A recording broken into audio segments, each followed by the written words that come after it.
welcome to my channel, Life with Sandy, and today is our recipe of the week. It's Wednesday, so I do a recipe of the week on Wednesdays. This week I'm going to do a make-ahead French toast casserole. It's very popular in my family, especially when we have out-of-town guests. We like to prepare it the night before and then just pop it in the oven in the morning, so it's you have time to enjoy your company. Today, it is actually Monday. I'm making this on Monday because Jim and I are going to have this for dinner tonight. So I'm making it ahead like 6 hours ahead of time. I'm going to keep it in the refrigerator. But the recipe I'm going to show you as I'm making it now is just going to be a half a recipe since it's just for myself and Jim. But the recipe I'm going to include at the end is a full recipe. So you can decide, you can tweak it the way you want, figure out your points. I am using a light bread. Light carb bread. I'm also using sugar-free syrup, and I'm using regular 1/3 fat cream cheese. Like I said, put it in your tracker to see. The way I am making it myself right now, it would be 8 servings, and it would be 8 points a serving. But like I said, when you see the recipe at the end, tweak it the way you want, put it into your own tracker and figure out how many points it is. But this is something Jim and I really enjoy having, and we're going to have that tonight for dinner. So let me turn you around, show you the ingredients, and then we will get started on preparing this make-ahead French toast casserole. Okay, let's get started. You're going to need a cutting board and a bread knife. The recipe calls for a 9 by 13 pan. This is a 7 by 11 pan because it's just Jim and I are going to have this. You're going to need 6 eggs. 6 ounces, although this is an 8-ounce size, I'm just going to put the extra 2 ounces in. 6 ounces of cream cheese, some cinnamon, some vanilla extract, some Pam to spray the pan. I'm using 2% milk. I'm using sugar-free syrup. I'm using the Live Smart, Carb Smart 5-seed bread. Obviously, you're going to need a bowl and a whisk and some measuring cup and a measuring spoon. So let me get you situated and we will start this really quick and easy French toast casserole. Okay, let's get started. The first thing we're going to do is we are going to cube our bread. We're only going to do half of the bread, so I'm only going to do 4 slices right now because I'm doing half the recipe, so I'm using 9 slices of bread. I take that back. I'm using 5 slices right now. So you're just going to cube it. Oh, drop one on the floor. That's why. That's why we've got to be really careful here. And then I could have not done this. I could have done this ahead of time, but I wanted to, like I said, it's so quick and easy. I just wanted to show you how quick and easy it does come together. And we're going to spray the pan. I try to get a little bit more in the corners just so that it'll not stick as much. And then we're just going to put our bread inside here.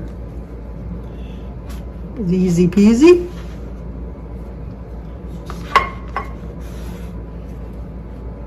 Make sure it's all broke up a little bit. Spread it out. Then we're going to take our cream cheese and open that up.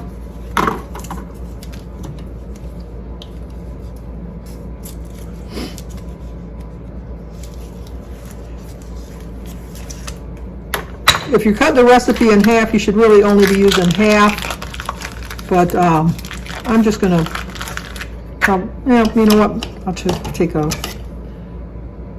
of it out. And then you're just going to kind of cut it up and just put it in different areas of the bread. It's obviously a little sticky.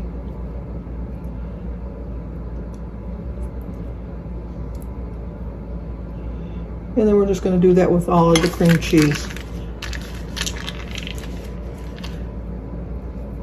I will be back to show you it because you don't need to see this. This is like the stickiest part of it.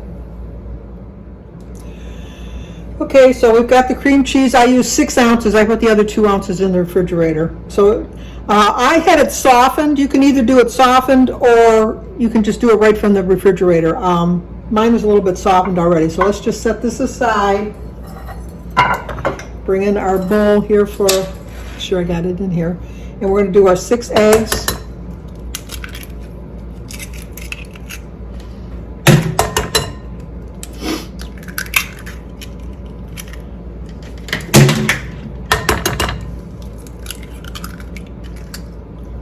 I am not one of these fancy people that can do it with just one hand. I'm always amazed when people can crack an egg with one hand and then not get any shells in it. Sometimes I can crack with 2 hands and I see it and I still get shells. And then we're just going to whisk this together like a scrambled egg. And then since I'm only doing a half a recipe, I'm going to add 3/4 cup of 2% milk.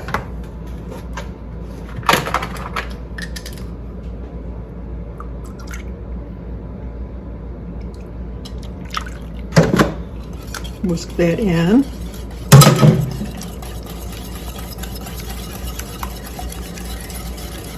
And then a half of the recipe would call for 1/4 cup plus 2 tablespoons of syrup.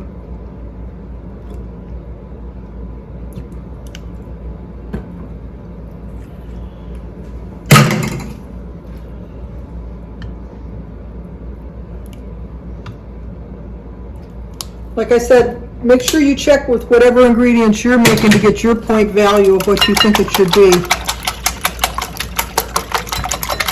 And mix that together.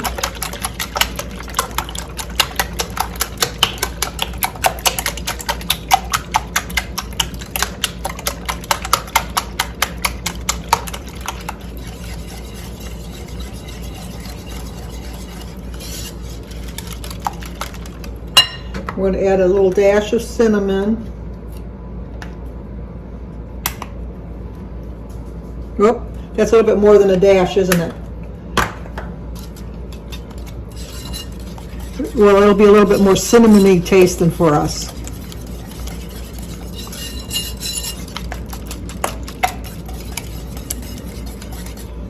And then just a little bit of vanilla. Let's not go crazy with the vanilla. Just a little dash of vanilla.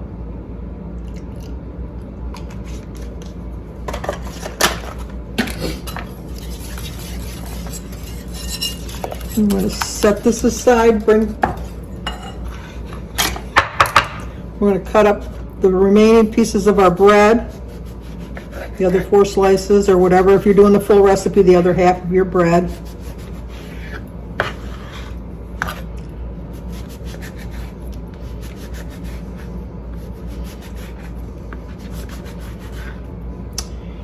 And then you're going to put this, make sure I'm still in here, over the top of the cream cheese. Just make sure it's even.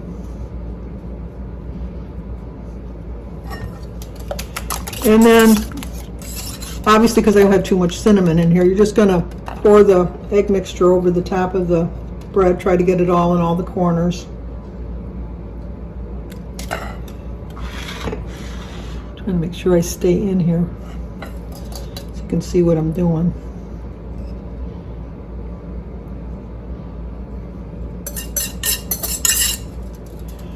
And then just kind of smoosh down all of your ingredients inside so that they can get soaked with the egg and the cream cheese. And then we're going to cover this, and we're either going to, I'm going to put it in the refrigerator for 6 hours, or you can put it in the refrigerator overnight. So let me put this in, cover it, and then put it in the refrigerator until we put it back in the oven. What you want to do is you want to take this out 30 minutes before you're going to put it in the oven and let it just sit at room temperature for 30 minutes. Then you're going to bake it at 350 for covered for 30 minutes. Then you're going to take the cover off and cook it for another 20 to 25 minutes. So We'll come back and continue on with this process. And here is the finished product. It baked in the oven at 350 for 30 minutes with the cover on, and then I took the cover off and baked it for 25 minutes without.